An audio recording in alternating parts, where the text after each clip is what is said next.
Wow. Hello. Welcome to the Brain Dump. I'm just doing a live stream test and I have no idea if it's actually working. So, it's just a little test, got a bit of red eye going on. Scary. But yeah, so I'm just trying out some stuff for future content. It's only going to be like a 30-minute stream. It may be a lot shorter if it turns out that it's not actually working at all. So there we go. I'm also going to just try and see what happens if I type some text. Like so. It's a bit weird doing this on your own, I have to say. I'm kind of used to the Hangouts that I normally do. But there we go. So, yeah. Well, I've got lots of content to do. I've got a massive list. Big list on this big piece of paper, which is actually see-through. How cool's that? But yeah, loads to do on there. Ridiculous amount actually. And as you know, I put Hangouts on hold at the moment, but I am looking at maybe, possibly, doing one soon. It might be a safety hangout, but I'll see if anyone actually can tune in and see this running. That'd be awesome, and we'll go from there. So anyway, the MT-09 is going well. That's all good, and the Hayabusa is currently off the road awaiting some headstock bushes for the what holds down the sort of top clamp on the clip-ons, due to the fact that the rubbers have perished and it's moving about a bit, and I don't like it. Although it has just passed its MOT like that, but anyway, that's another story. It's just not covered in the MOT. There's nothing wrong with the test centre or anything like that. That's really bizarre. Saying on your own. Hopefully that you might be able to see a goldfish swimming around in the background as well, and if you can, that'd be awesome, because that's just something else I'm trying to test out for live streaming. And also, I think I've got the text chat open, so if you can see this, you'll feel free to type something on. I'll say hello. Yeah, so I'm just going to be doing this test for about 30 minutes anyway. I've got to crack on with some other stuff as well, but you know, time is short, the house is empty, so I thought, let's quickly test a live stream and see if it works. So yeah, let me know if it's working. It'd be cool. Everything looks green at this end, which I mean I would guess is good. So hopefully that is all working. Yes, and you'll notice as well that I'm testing out a green screen thingamajig, and that's why hopefully you should be able to see Tiddler the goldfish, or the gold shark, swimming around in the background there as well. That would be pretty cool if that's working. And then ultimately, this isn't a hangout, by the way, it's just like a live stream, so I can't invite people into it or anything, I don't think. But what I'm going to try and do then is hook that up with Hangouts in some way, so that I can get the whole green screen and everything else going on at the same time during a hangout. That's why I'm running this test. Now, according to the control panel here, there's 2 people watching, so hello 2 people. Yeah, well, what else to say? Yeah, well, I thoroughly enjoyed the Wales ride out, so that was all good. Yeah. And I'm going to do some story vlogs soon as well. Not many, because I've got so much to do anyway. I mean, I've got, just see what I've got on my list at the moment that I need to sort out. 1, 2, 3, 4, 5, 6, 7, 8, 9, 10, 11, 12, 13, 14, 15 videos already that haven't even been recorded, let alone the stuff that's already recorded. So there's a lot going on. You know what it's like if you're a vlogger yourself.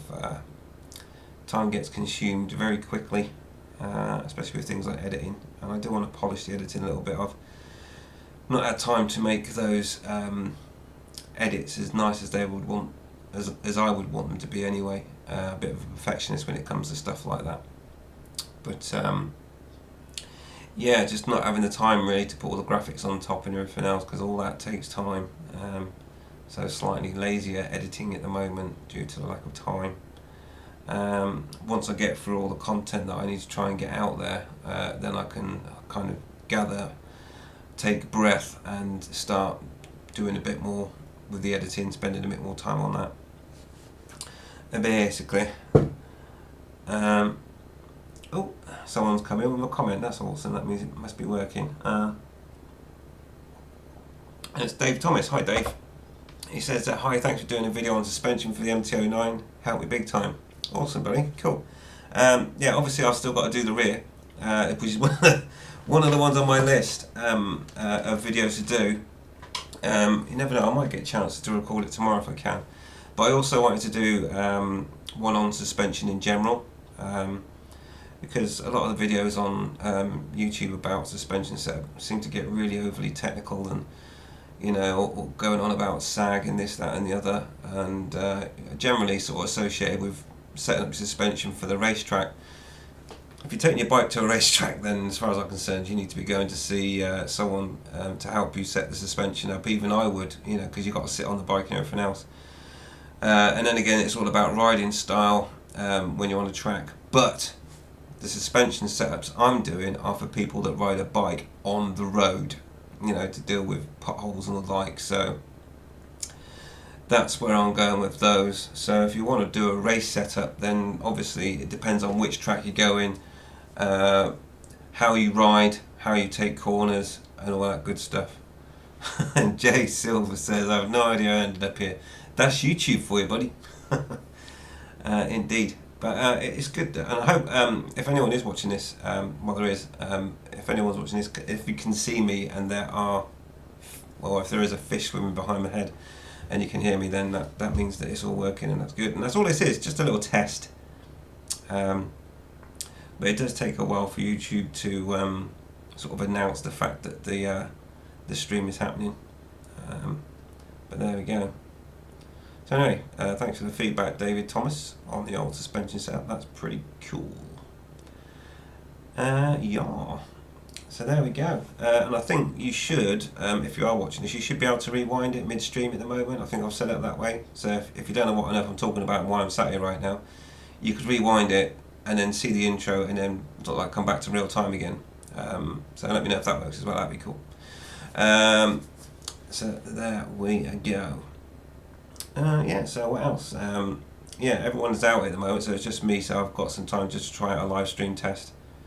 Oh, David Thomas, cheers buddy, he says it's all working. Brilliant, excellent stuff. Cheers for that feedback, Dave.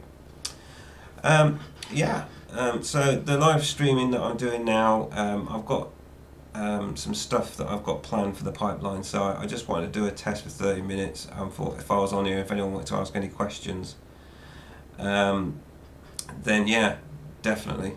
I would like to get some of these live streams going, but with a little bit more than just everyone started doing live streams at the moment. It's just coincidental that I was at the point where I wanted to do this test, but you know when you see just the avatars and everything else, I don't know what you guys think of those, but I wanted to add a little bit more to it, so everyone's seen my face anyway, so there's no point me sticking a picture up and saying, oh, you don't know who I am, so that's a bit of a waste of time.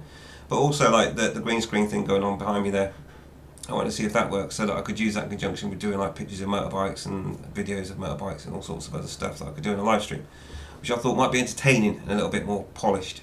So yeah, Jay Silver, he says you should come down in Sydney. You would appreciate the warm weather. Well, funny enough, my sister-in-law is in Australia at the moment, not too far from Sydney. Unfortunately, it's a bit of a long flight for me, and I probably wouldn't be able to take my MT-09 or my Hayabusa. So unless you can hire those sorts of bikes out there, yeah, I'd be a bit disappointed if I had to ride something. No offence, Harley riders, but I'm not really a Harley rider. I'd like to hoon about on powerful bikes. But there we go. Maybe when I'm older and I'm unhoonable anymore, then maybe I'll look into things like Harley Davidson's. Yeah, but I do like the warm weather. Of course, it can get too hot as well. So you know, Becca Cool Wear, that helps. If anyone doesn't know what that is, just Google Becca Cool Wear. It just keeps you cool when it's really hot. It's an undergarment.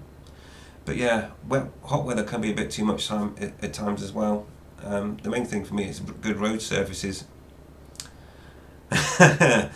Okay, yeah, so yeah, that big ass fish, is it Alex Bishop? Hi buddy. That's Tiddler, my goldfish. He's actually a lot bigger than that now. That's quite an old video. He's actually huge. Yeah, you're right. It's a big ass fish.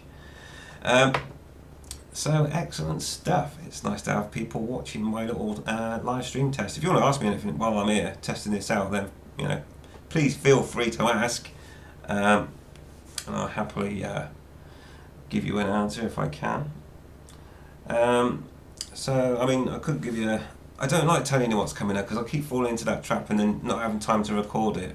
People start getting upset that the video hasn't come out already. That's the kind of stuff. So it's always a difficult balance of trying to let people know what you want to do, but then they want to see the video, the next minute. Oh, we've got an incoming phone call. Okay, live. Let's see if this works. Hello. Hello. Yeah, I was just trying out a live stream, so Mrs. B, you're now live on YouTube. Yeah. Well, yeah. So, shall I put you on loudspeaker so you can say hello to YouTube? Okay, I won't bother. Alright, it's all good. I'm just streaming live, I'm just testing it out. I've got Tiddler swimming behind me and everything. Oh, I know. What? I know. Alright, yeah, so it's all good anyway. I think it's all good over there. I'll speak to you in a bit anyway, as soon as I finish this live stream. Oh yeah, it will be. Lots of kids running around. Alright, yeah, I'll speak to you in a bit.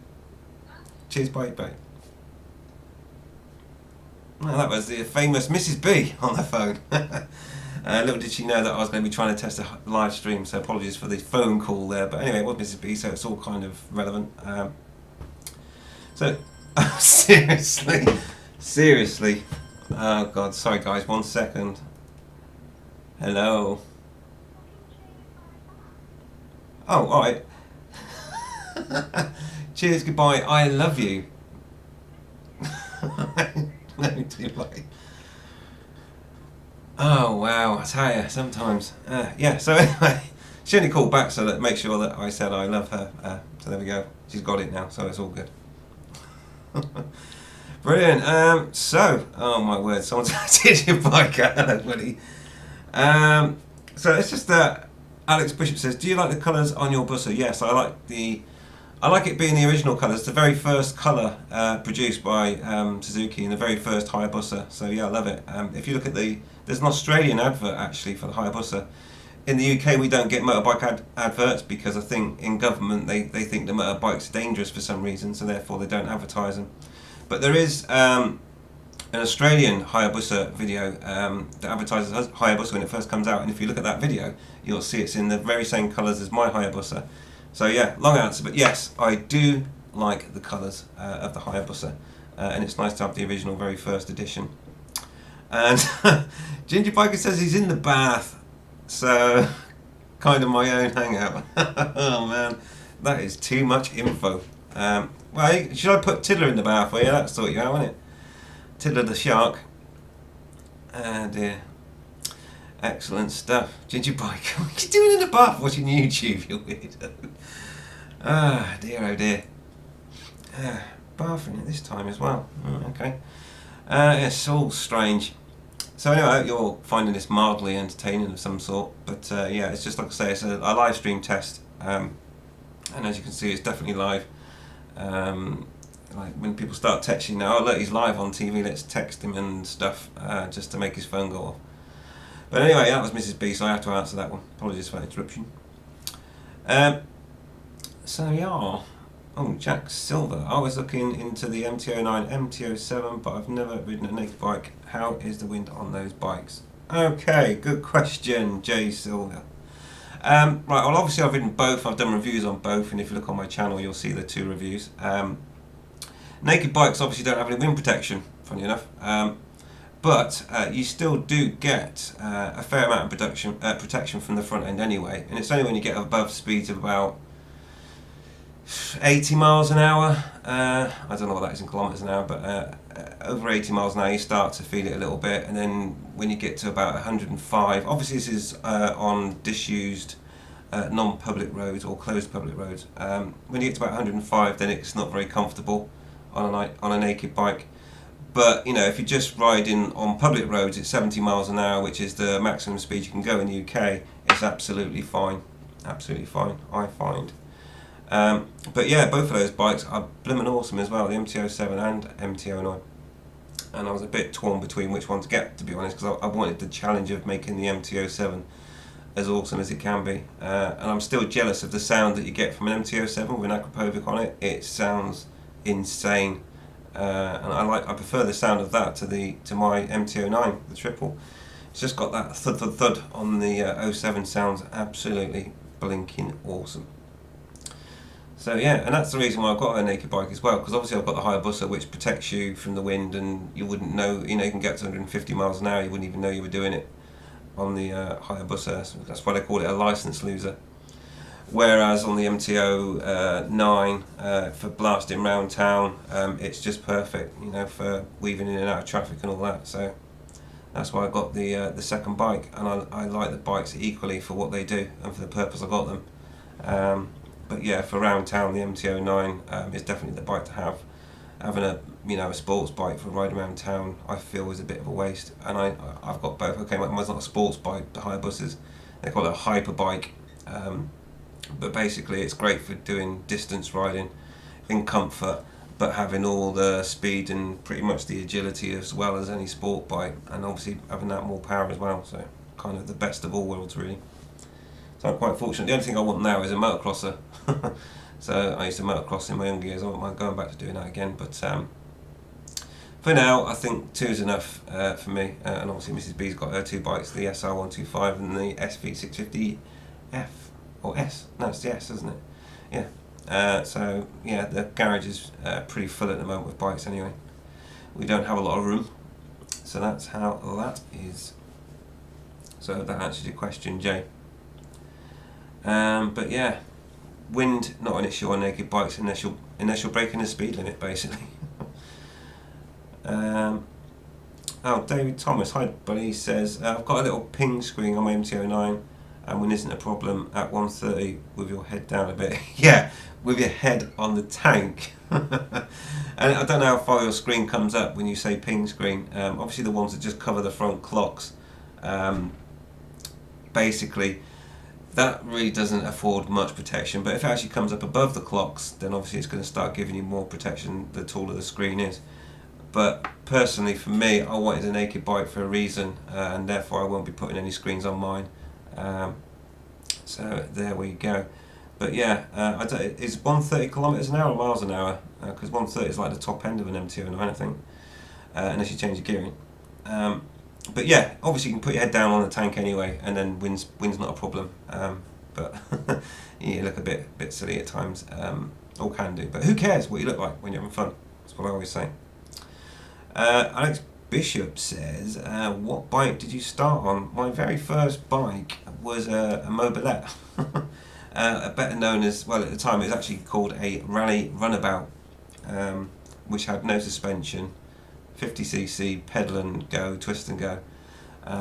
Was my very first bike, and I was 7, I think, when I got that, 7 years old.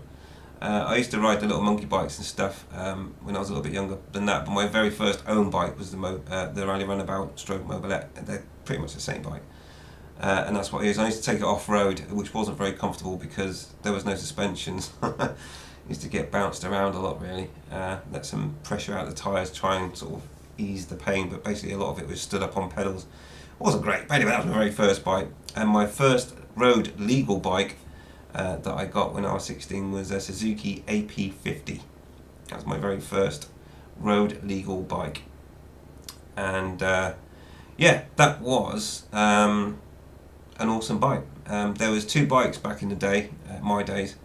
There was a Suzuki AP50, and then there was a Yamaha FS1E, also known as the Fizzy. And those were the 2 sports bikes, if you like, at the time. Okay, they weren't sportish looking, but they were like naked, fast 50cc bikes. On my AP50, what was the fastest I had out of it? I think I had about about 64 miles an hour out of my AP50, somewhere around there. I'm not sure if it was more than that or not, but yeah, around about 64 miles an hour anyway, which is a lot. It's probably as fast as some of the 125s that you can buy now go. But then in those days nothing was restricted, so it's all changed. All right, David Thomas. Cheers, buddy. Yeah, he says 130 miles an hour and top speed under 38. Okay, so 138 on MT-09. Without wind protection isn't something you want to do for too long, I don't think. I'd definitely switch to the Hayabusa if I wanted to go any faster than that. The Spiky Biker. Hello, buddy. How are you doing? Yeah, yeah, my rally runabout bike, first bike, yeah. It was a blast, and you know, we all do it. I mean, obviously, I rode it completely legally on paths and school fields and everything. I was a bit of a rogue in my younger days. I mean, I was like 7 years old, so you can't ride it on the road anyway. So I had to ride it on paths and fields and sometimes across gardens. You know, all those things that you do when you're young and stuff. But most of the time, I'd sensibly walk it to a motocross track and then ride it on there. But it wasn't a very comfortable ride, but it was still fun. Yeah, the Spiky Biker. I'll be taking you on the back of the Hayabusa, mate, as soon as the head steering's been fixed. It's just some bushes that I need to fix on it because I don't like the movement on it. And then we'll see how you fare on the back of the Busa when I crank open the throttle. Did I tell you it does 80 miles an hour in first gear? Anyway, just something to think about. So what else? Yeah, Alex. Yeah, that in the old days, you could tweak and everything. I mean, the fuel can on my rally runabout, it looked like a baked bean can, a little bit bigger than a baked bean can, and that's where you put the fuel in. And get this, I remember filling it up from empty, and it used to cost me 50 pence to fill the tank. 50p. My word. So there we go. Yeah, the old. It was a small tank though, to be fair, but even still, yeah, those were the days. Yeah, I used to give a lot of bikes a run for the money.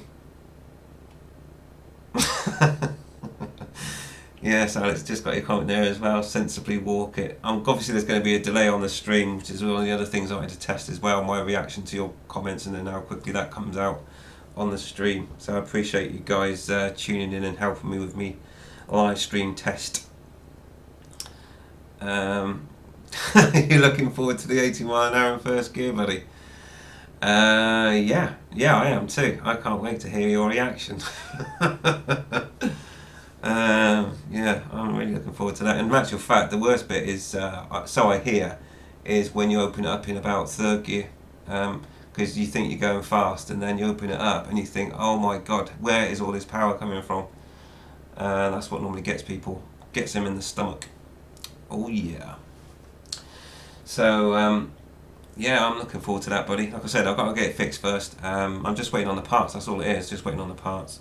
I've ordered the genuine Suzuki ones, which is basically eight rubber washers and 4 metal sleeves that they go around top and bottom around the clip-on top yoke, and £230. It's a joke, but I'm keeping the Busa forever and ever. I want it to be right, so you know, we'll just have to go with that and take the old action camera out the window. It's fixed the bike, so all that's gone on park yet again.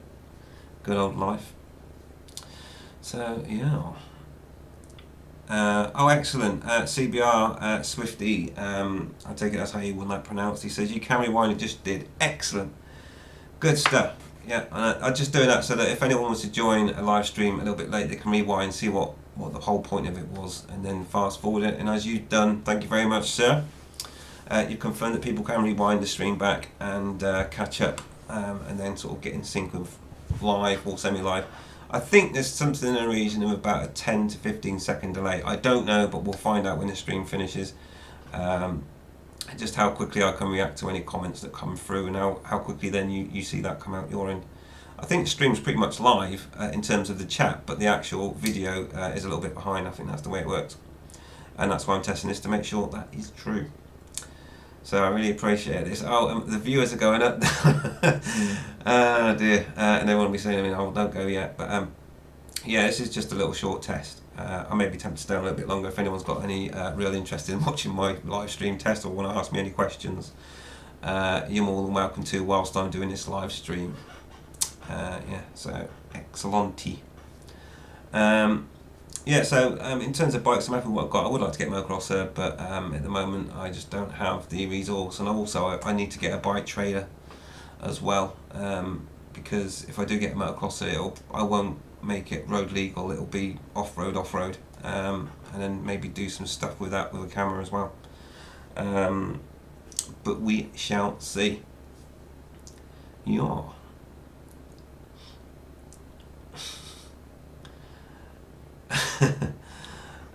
CBR 50 says, "Sir, geez, I'm in trouble now.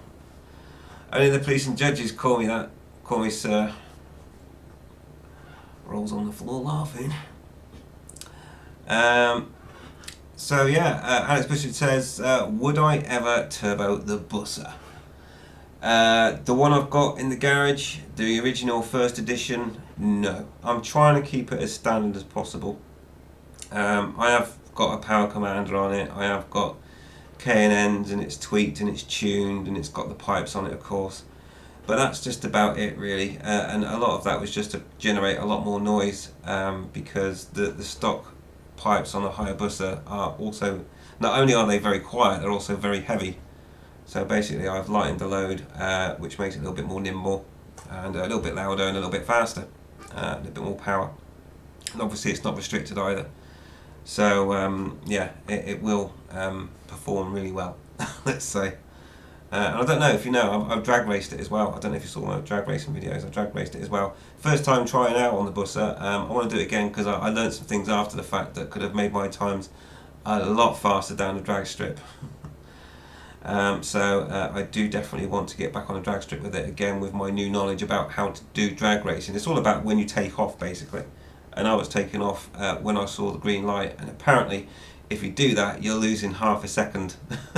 You're meant to actually go on the last amber, because by the time you let go of the clutch, well, not let go, obviously, I was just flipping wheelie it, but when you actually launch, you launch on the last amber light. So there you go, there's a little snippet of information for you. I do want to do it. I have got a how to do a drag race video coming as well, with that new knowledge that I learned. So yeah, if you ever do go drag racing, go on the last amber. By the time you launch, it will be green, and that will get your times down. There you go. So what else have we got in the chat now? I've got some more people coming in. So we've got Dynamo Delboy ZX10. Bussa, would love one of them myself. Yeah, they're awesome bikes. Really comfortable, ridiculously quick. You know, they pretty much munch any other bike on the road. You know, but the best thing about them is I'm sure it's going to spit up the ZZR 1400 at some point, but there's absolutely zero in it. I mean, I did a drag race against one in my videos, actually, and I didn't even know how to launch properly at that point, and there was 0.003 of a second in it against the ZZR 1400 on my Hayabusa, and I think I crossed the line going faster than he was going as well. So yeah, I think that the Hayabusa pretty much is the legendary fastest production bike ever made. So yeah, they are great bikes. Go around corners, really comfortable, and I love it. And they're really forgiving as well. You can wheel spin it around corners and drift and all that sort of stuff, and it's really quite happy with that. It doesn't get upset. Not like the R1 I had, where if you just try and step the back wheel out or go around a corner, it got really twitchy and angry. Yeah, Bussas, love them. Great bikes. So Chris T says, Mr. B, how's the MT-09 compared to the Hayabusa up to 100 miles an hour? That's a difficult one, that, because the MT-09 does punch and really go. The biggest issue, oh, my green screen stopped, it's alright, I'm aware. I can make that start again, I guess, if I just do one thing. Let's see, I'll just quickly fix that and I'll get back to your question, buddy. If I do that and then do that, we should have a fish in the background. Okay, but yeah, sorry, back to your question, buddy. Let's go. In actual, oh no, have I got a fish back? Oh yeah, I might come back in a minute. I'm watching the delay on the other thing. Anyway, yes, the question was, how's the MT-09 compared to the Hayabusa up to 100 miles an hour? Well, the Hayabusa obviously gets there sort of midway through second gear, so it's pretty smooth, straight up there, and no issues there. On the MT-09, obviously, I think that's probably around about top end of 4th gear in the MT-09, so obviously you've got more gear changes. And the other obvious issue is just trying to keep the front wheel down on the MT-09, because even in 5th gear, when I went for a ride in Wales the other, on a public closed road this was, when I was in 5th gear, and I was about mid-rev range, somewhere around about 6,000, and I opened it right up, the front wheel still came up. This was ridiculous. But then I've done some tuning to mine, not massive stuff, just like the K&N air filters, adding more fuel via the dash, and the straight through Akrapovic, of course. But yeah, so that the hardest thing is just trying to keep the MT-09 down, and with the additional gear changes, it will slow you down a little bit. I can change gear really quick, probably not a lot in it between me and a quick shifter, to be honest. But and also I think quick shifters take the fun out of riding a bike. I like that old clutch thing and control, and feathering clutch whenever you want to, whenever you want to. Obviously with a quick shifter, it's just click, click, click, click. I don't know. Anyway, that's me. I'm old school. So yeah, in answer to your question, though, basically the MT-09, if you can keep the front end down, it's more gear changes, but you really do feel that power as well, because obviously you've got more gear changes. You really feel that punch when you're taking off, and when it really gets going around about 6,000, when you've got the traction and everything else. They're both great bikes, but like I say, the MT-09 for me is for round town. It's a street bike, and that's what I use it for. I don't like going on the motorway with it, because I'd rather be on the twisties and round town on it. When I do go on the motorway on it, you just cruise, and it's fine with that as well. But if I'm going to go on a long distance, Hayabusa all the time. I hope that answers your question. I think obviously you're not going to be able to do the same sort of quarter of a mile on an MT-09 as a Hayabusa because of the gear changes and trying to keep the front wheel down. But apart from that, they're pretty comparable, and that's why I went for the MT-09 over any of the other street bikes, because the MT-09 has got the biggest hooligan punch out of all of them, and that includes the GSX-S 1000. I know it's a bigger bike, and I know it's a light bike, but it doesn't have the punch of the MT-09. And that's what I like about the MT-09. It's like raw power, and it's great. So there we go. Hope that answers that question. Gingerbread says off out. He's at a bath, obviously, and he says have a good weekend, or ride safe, ride invisible. Excellent. Yeah, do ride invisible. So Alex Bishop, favourite recent 125. Favourite recent 125. To be honest, I've not really got involved with 125s, and so I can't really answer that question. I really couldn't. The last 125 I went on was Mrs. B's SR 125, which is quite quick, but then it's not been restricted or anything else. But I've not been on a 125 recently. It's quite difficult to test ride them as well, I believe. They don't normally do like demonstration bikes on a 125 because of, I don't know, whatever it is, their insurance and stuff, but yeah, so I can't answer that one, Alex. Sorry, buddy. I've not ridden a 125 quite some time, like I say, apart from Mrs. B's bike. It would be interesting to ride though, but I could never go back to 125, put it that way. I need that power. Scorpion Moto says, huge fish, Mr. B. Yeah, that fish is called Tiddler, and he's about 3 times bigger than in that video there. So I'll have to record another video of him for another backdrop. But he's about 3 times bigger now. He's absolutely huge. So yeah, he's even bigger than that now. Leon's Lens says, what made you choose the Bussa? It was a natural progression, mate, of riding bikes. I've ridden bikes since I was 6. I went through loads of bikes. I have a massive list. I couldn't even begin to go through them all.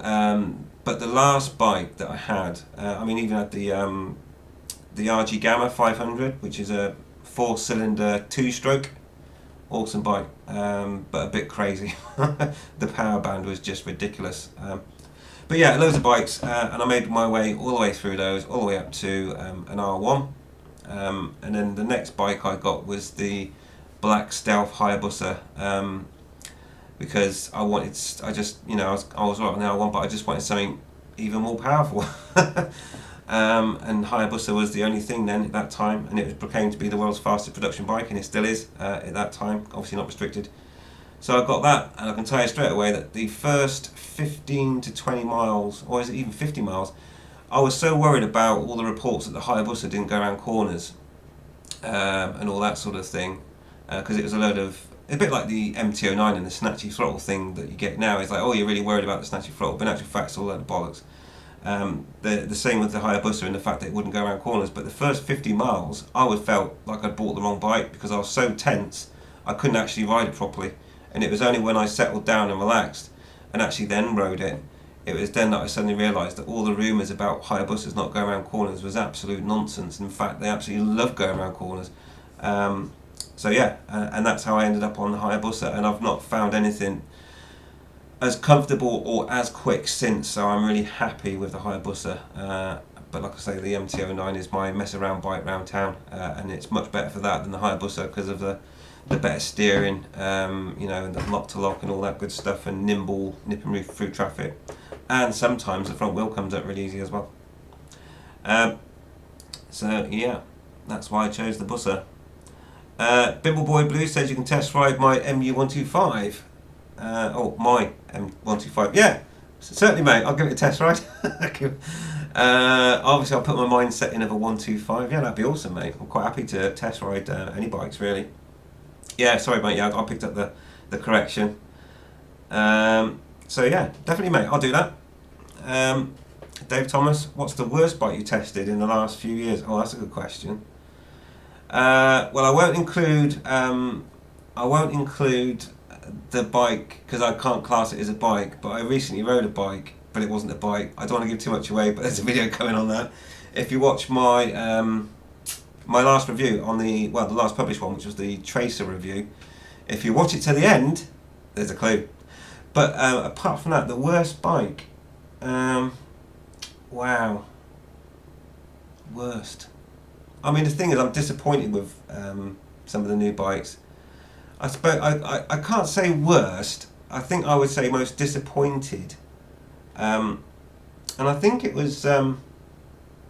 There's so many though. It's difficult, but off the top of my head, instantly springs into my head. And sorry, people that like Hondas, but it was the 650F.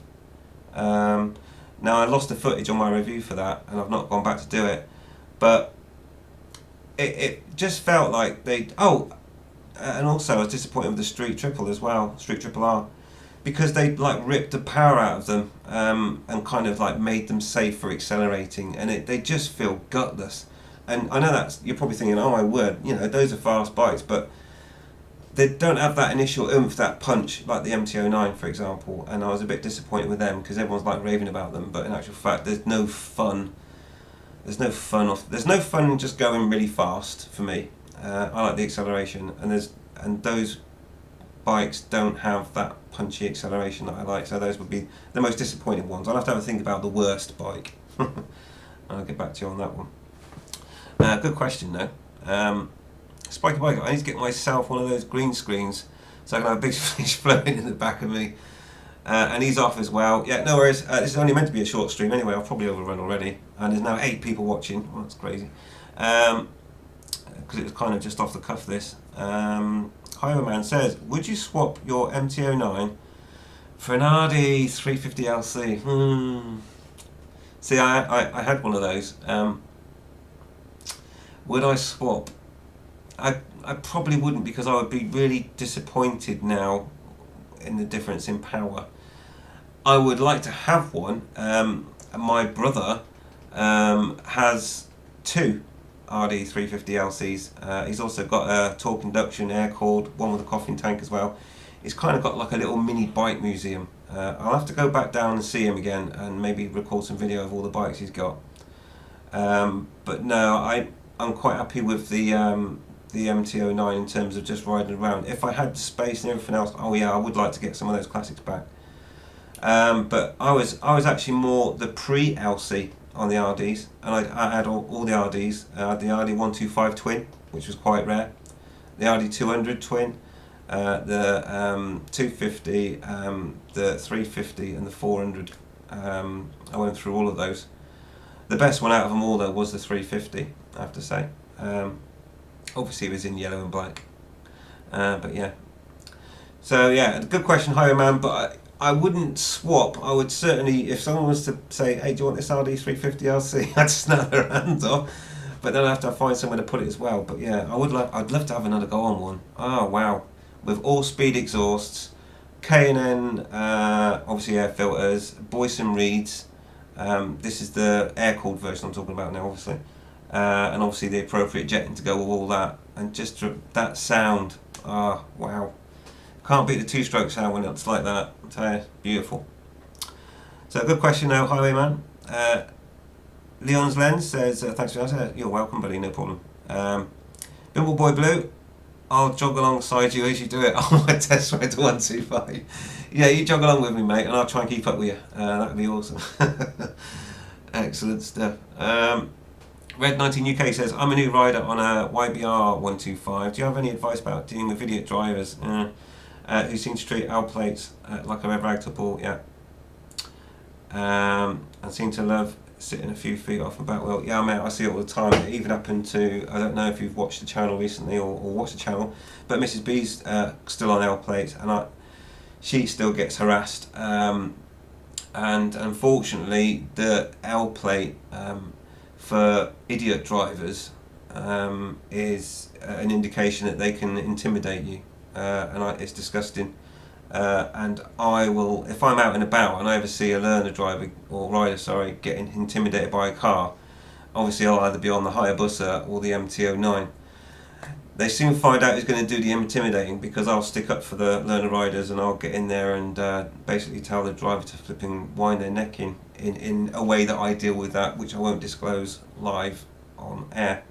But yeah, so, and therefore when I go out with Mrs. B, I'm very protective, and if any, I've got footage that needs to be deleted, I think, but anyone gets on the back of a learner rider, it's out of order. But yes, I understand that it happens all the time, and that's why I don't like the fact that they restrict the bikes as well, because that puts you in a worse position, especially 50cc's, because they're restricted, which is just so dumb, to 28.5 miles an hour, and the lowest of all speed limits in the UK, discounting the rare 20 mile an hour ones, is 30 miles an hour.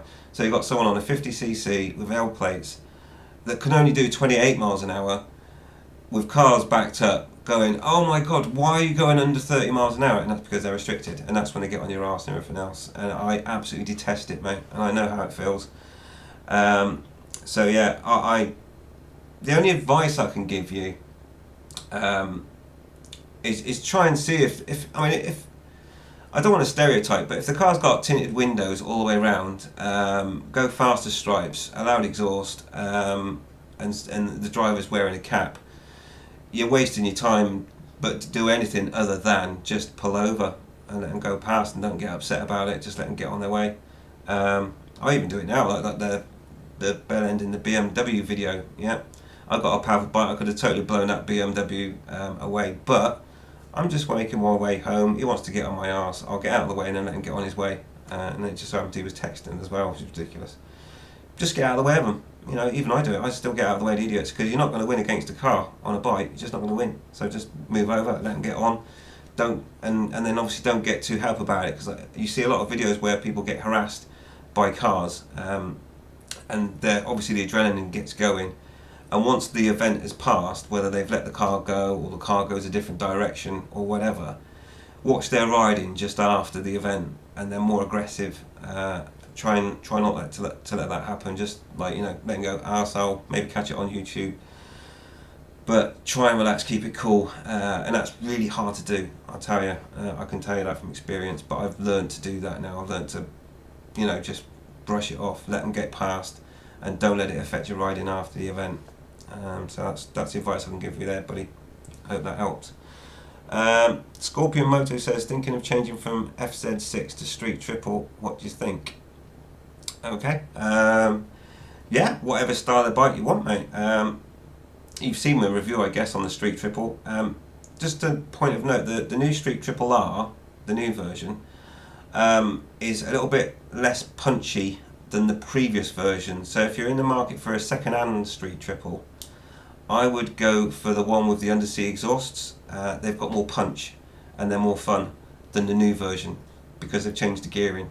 and which is why when I did the review I didn't enjoy it, because I enjoyed it, but I was just so disappointed that they'd ripped the punch out of the bike. It was quite disappointing. So yeah, but Street Triple is a great bike that handled really well, and if you're just commuting about on it, pick any one you like. I'm just talking about my personal preference. I like that punch, the punchy power, which the new version doesn't have, but the underseat one does have more of. So if I was going to get one, I'd get the previous one with the underseat exhaust. So I hope that helps, buddy. Dave Thomas, yeah, see you, buddy. Have a good weekend. Miles Gerald says, I restricted mine and just managed to hit 40 miles an hour on a 50cc. Well, I suppose that's not too bad. I don't know if you caught the beginning of this stream, but someone asked me what my first bike was. My first road legal bike was an AP50, Suzuki AP50. And I tuned it a little bit. We're talking about skimming heads and all sorts of things, but even stock they did about 56 miles an hour, and that's 50cc. But I managed to get mine up to somewhere in the region of 65. It may have been nearly 70, I can't remember now, it's quite some time ago, but I remember it was quick for a 50cc. But 40 is good, at least it gets you out of that 30 issue. If you can get up to 40 miles an hour, you're pretty much covered for most of the internal roads, and I think that's good. I think all 50cc motorbikes should be able to do 40 miles an hour. That way you won't have idiot drivers getting on your arse. So there we go. Okay, now there are now 9 people watching, but and the stream's gone on. Should we do? I'll do 5 more minutes streaming, and then I'll hit it there. And I really appreciate everyone's help in assisting me testing this stream, and it would appear that it's all worked. So that is sweet as a nut. And thanks as well for all the questions, because it was getting quite lonely sat here wondering or not if the stream test would work. So it's all good. Got another one in from Chris T. Mr. B, how would you find the MT09 mirrors? I'm just about to fit a set of bar ends. Yeah, I find the MT09 mirrors great. They're a little bit too long. Like the tips of them jut out more than the handlebars, just a touch, which when you're trying to negotiate through wing mirrors, it's a bit of a pain sometimes. But overall, I'm quite happy with them. I can see where you were going with the bar ends, but depending on the sort of bar ends you're fitting, of course, I wouldn't want to extend that distance anymore. So if they're the ones that curve in, yeah, then they might work. The thing is, then I don't like that.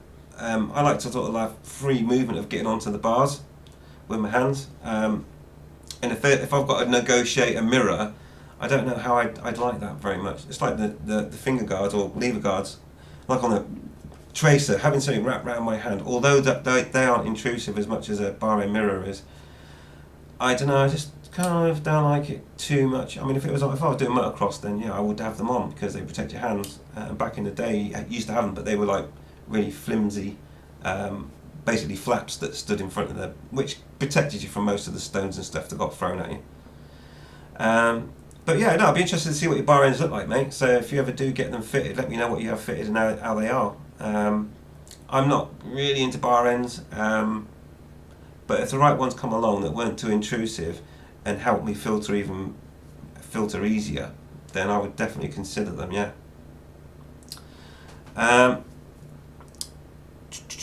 Hoverman says, I've been thinking of changing my M800 Intruder next year to the 1800. What do I think? I think you should totally do it. Get the 1800, mate. It's a brilliant bike. As you know, I rode one. Yeah, absolutely fantastic bike. And it's great to have that power.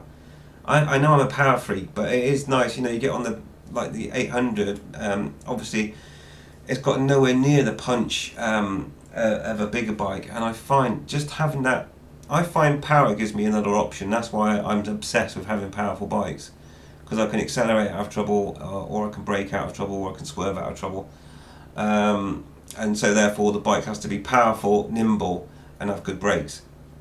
Some bikes are powerful, not nimble, and have good brakes. I won't mention any brand names, but you can probably guess where I'm going with that, and so on. So yeah, definitely get the 1800, mate. Really comfortable, plenty of power. You could probably keep up with most ride-outs of any sport bike riders on one. Obviously, you're used to riding the cruisers, and the thing that you have to get used to with a cruiser is the rev range is much less than a normal bike. So you'll find yourself hitting the rev limiter and you'll be going, well, I can't even hear the revs change, but so you know, click through the gears, but they're all great. And yeah, I enjoyed that Intruder ride, really good. And when the engine gets warm, the seat acts like a heated seat, so they're great in the winter too. So yeah, mate, I would definitely get one, buddy. Yep, absolutely. Miles Gerard, I bought my first bike, Yamaha WR125. Is it worth buying a slip-on exhaust? If you want to make it louder, I'm totally up for that. Yeah, make it louder. Yeah. Don't go too mad though. I hear some 125 ridiculously loud, and that's just not.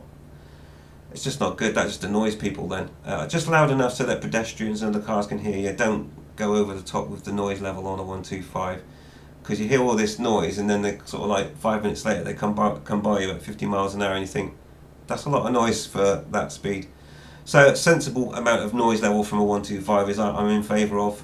Definitely a lot louder than stock. So yes, get a slip-on. But don't go too mad making it as loud as possible or as straight through as possible. Just increase the volume. Absolutely. Miles Gio, oh no, I've just spoke to that, so that helped.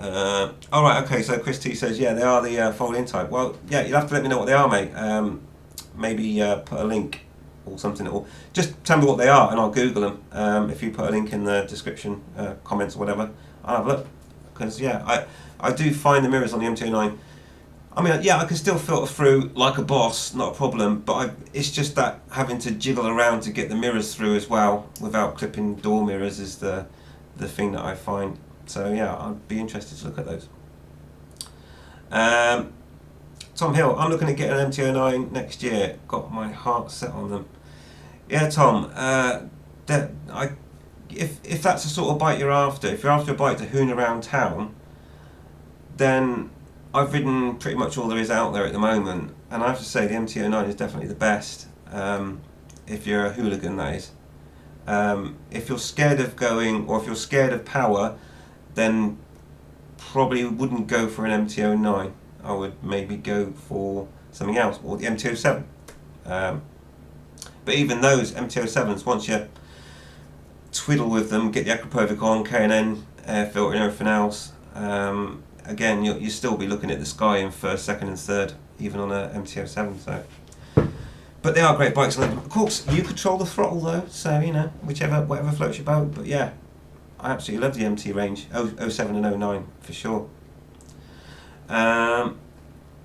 Okay, and Highwayman says, thanks mate. Yeah, you're welcome, buddy. Absolutely welcome. Yeah, loved it. Obviously, test ride one, don't take my word for it. One of the other things I found about the Intruder as well, which you might be concerned about, the 1800 that is, you might think that the steering might be heavy. It's not at all. All the weight's low down. Steering is light as you like. And I think I might have said on my little brief review, it's like, whoa, this steering, I was expecting to be a lot heavier, but it's not. So they're good bikes. Definitely rate them. Okay, I think that will probably do for wrapping up this stream, because we're coming upon nearly an hour now since I started this, and there's 9 people watching. I really appreciate you all tuning in to watch. I really appreciate putting some stuff in chat as well. Otherwise it could have been a very quiet half an hour stream test. So I really appreciate it. So on that note, I think I'll let it go. There'll be one more question coming. I'll make this the last one. It's from Ewan Williams, and he says, any suggestions on a venture bike for A2 license? Is the Honda CB500X any good? To be honest, I've not tried, I've not actually ridden that bike, so I wouldn't like to say. Now, yeah, they don't do an adventure version. See, an A2 license is where you can ride a bike, but it's restricted, isn't it? And I don't think, because I'm thinking obviously the MT09 Tracer is an adventure bike, but I think the seat capacity is too big and it can't be restricted. And they don't do an MT07 adventure bike, so yeah, I don't know. See, an adventure bike at 500cc, it may be a little bit underpowered. I think the optimum for an adventure bike is around 800cc. So what I would suggest, personally, would be pass your test and then get the appropriate sized adventure bike. Otherwise you'll just get in the adventure style, but not necessarily the adventure, if that makes sense. But I think 800cc is a good size. The bigger adventure bikes, the 1200s and the like, are a little bit too heavy, and they tend to dig into the Obviously, you need to ride them off-road though. If you're not going to ride an adventure bike off-road, it doesn't matter what you get. But if you are going to ride it off-road and in the mud and the dirt and the sand, then you need a mid-range bike. So you want like an 800cc around that range. Any bigger than that, and they, like I say, they start digging in, and then you lose the advantage. So yeah, that's what I would say. So sorry I couldn't tell you exactly about the Honda CB500. Maybe I'll look at that and do a review on as soon as I can. In fact, I know a garage that would let me do one, so I'll have a look into that. Chris T, last one he says, are there eBay's two pieces, a popular adjustable heavy duty motorcycle street bike bar and mirrors for BMW, Suzuki, Yamaha, Honda, Kawasaki, Buell and Ducati. Okay mate, well I'll look at those. Brilliant, thanks for that. And thanks for that. Get into the chat before I end the stream, which I am going to do now. So thanks everyone for watching. I know there's a lot of people just tuned in now, but you can always rewind it and see what we're talking about. This is the first test for me. Next time I do a stream, obviously this was a test. The next time I do one, I'll give you a heads up. That way you won't miss it, and we can go from there. This was just a test. Really thanks for your support. We'll end it there. When is the next live stream? I'll announce it on my channel when it's going to be. I may do not this type of live stream. I may do a safety hangout tomorrow night. Okay. Last minute heads up. I'm thinking about it. I may do it. I may hold off till next week. But if I do one tomorrow night, I'm going to do a safety hangout on. What am I going to do it on? I know what I was going to do it on. Target fixation. I wanted to talk about that because target fixation has always got a negative rap. But I wanted to talk about target fixation, not only the negative side but the positive sides of target fixation. So. If I do one tomorrow night, if everything falls into place and I can do one, I'll do a safety hangout, which is slightly different to a live stream, but it will be live on Target Fixation Sunday, and it will probably start at the usual time at 9 o'clock. If I don't do it this Sunday, that's tomorrow, I'll do one next week on that. I hope to anyway. But I'll let you know, I'll give you an update if that's going to happen or not. And of course, if I do plan it, it'll be scheduled and you'll get a notification to let you know that that stream's going to happen.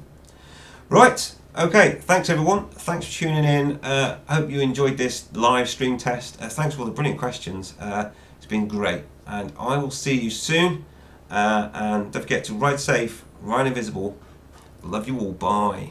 Now just figure out to stop the stream.